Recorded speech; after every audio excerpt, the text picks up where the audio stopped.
خاص طور پر غم اور پریشانی دور کرنے کے لیے اللہ سبحانہ و تعالیٰ کی تسبیح بیان کرنا بہت فائدہ دیتا ہے.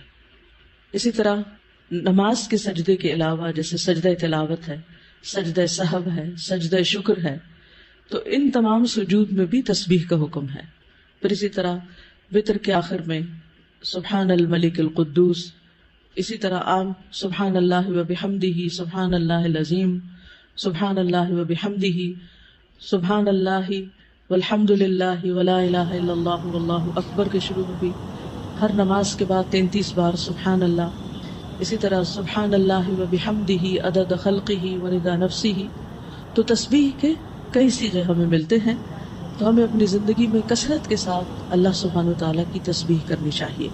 بس آپ نصیحت کیجیے.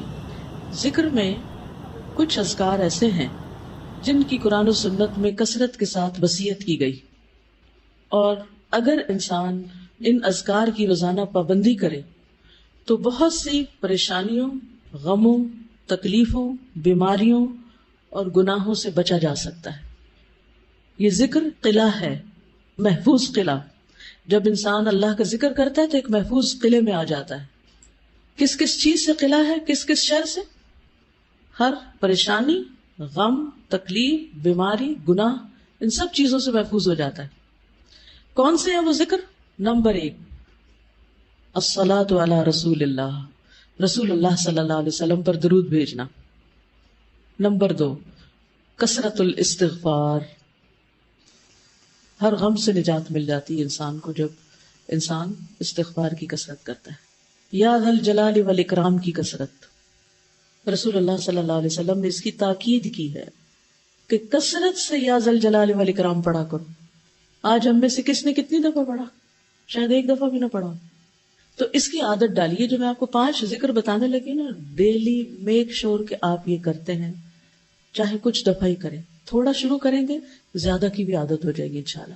لیکن اس کا فائدہ بہت زیادہ ہوگا. فائدہ یہ کہ آپ بہت سے غموں اور پریشانیوں سے نکل آئیں گے. جب ان سے نکلیں گے تو آپ کو وقت بچنے لگے گا، اور وہ وقت آپ مزید انویسٹ کر سکتے ہیں ذکر ہی میں. پہلا کیا ہے؟ درود شریف. دوسرا استغفار. تیسرا یا ذا الجلال والاکرام.